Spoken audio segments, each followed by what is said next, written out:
नमस्कार, रेश्मा किचनमध्ये आपलं सर्वांचं मनपूर्वक स्वागत आहे।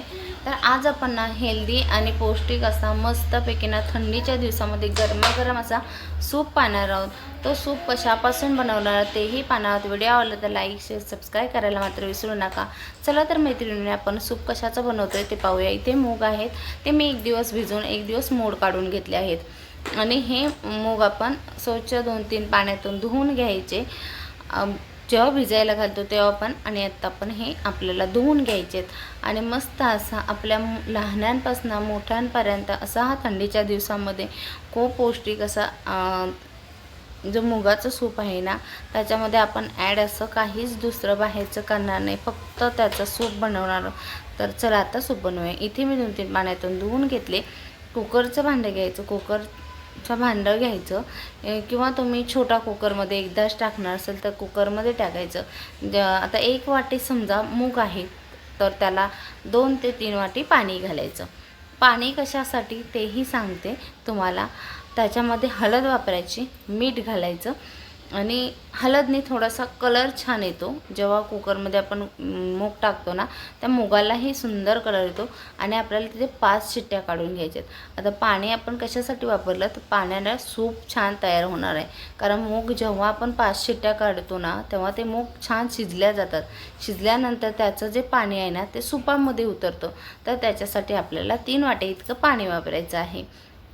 ज्या वाटीने आपण मूग घेतलं त्याच वाटीने आपल्याला पाणी म्हणजे पाणी घालायचं आहे। आता ह्याच्यातलं मी मूग आहे ना, एक अर्धी वाटी इतके मूग बाजूला केले, अर्धी वाटी मी त्याच्यामध्येच ठेवले आणि ते कशासाठी मला हवेत म्हणून ठेवून दिले, कारण दातामध्ये छान वाटतात नंतर।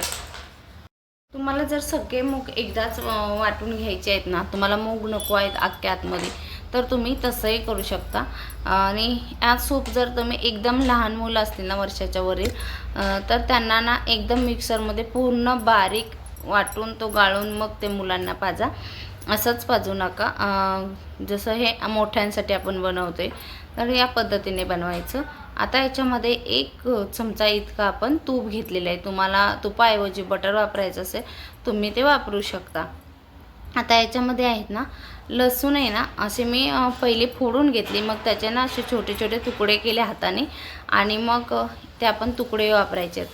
कारण तुम्ही लसणाची पेस्ट वगैरे वापरताना त्याच्यापेक्षा अख्खी लसूण किंवा आल्याचे तुकडे सुपामध्ये त्याची चव आहे ना अप्रतिम अशी उतरते आणि ती टेस्ट पण खूप छान लागते, सुंदर।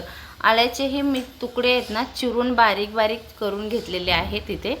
त्याच्यामध्ये थोडीशी हळद घातली आहे आपण कलरसाठी, पण पहिला आपण घातली आहे त्याला पण कलर आहे आणि इथे थोडीशी कलरला घातली। आणि मग हे जे आपण सूप केलेलं आहे तयार, ते जे मिश्रण आहे ते त्याच्यात ओतून घ्यायचं। फोडणी असली तडकीने बसली पाहिजे अशी ही फोडणी तयार करून घ्यायची। मग छान अशी उकळी येऊन द्यायची त्याला। त्याच्यामध्ये तुम्हाला हवं असेल ना तितकं मीठ वापरायचं, म्हणजे चवीनुसार टेस्ट करायची। पहिलं आपण मुगालाही वापरलं आहे त्यामुळं इथेही वापरताना थोडीशी टेस्ट करायची आणि मग इथे आपण ते वापरायचं। तर असं हे उकळे आलेलं मुगाचं आपलं सूप तयार आहे। आता ह्याच्यावरती तुम्ही कोथिंबीर घाला आणि मस्त अशी सर्व करून घ्या। इतका भारी लागतो। तुम्हाला कसा वाटला ते पण सांगा। व्हिडिओ आवडला लाईक शेअर सबस्क्राईब करायला विसरू नका। आणि हा सूप तुम्ही ह्या थंडीमध्ये नक्की करून प्या आणि प्यायलाच पाहिजे। थंडीमध्ये आपण मूग भिजवायला घालतो तर ते मूग थोडेसे मोड काढायचे आणि मोड आलेल्या मुगाचं सूप म्हटल्यावरती किती छान ना, तर नक्की एकदा करून पहा। तर हे असं मुगाचं सूप कोणाकोणाला आवडतं। तुम्ही आपण याच्यामध्ये कोणते कॉर्नफ्लॉवर वगैरे वापरलं नाही सूपासाठी, तर हे साधं सिंपल सूप आहे, पण तेवढी टेस्ट पण अप्रतिम उतरते, कारण आपण तुपाची फोडणी दिली, त्याच्यामध्ये लसूण आहे ना हाताने तोडून म्हणजे पाकळ्यांचे तुकडे करून टाकले, त्याचबरोबर त्याच्यामध्ये आपल्याला हे वापरले आलं आहे ना ते किसून न टाकता छोटे छोटे काप करून टाकले।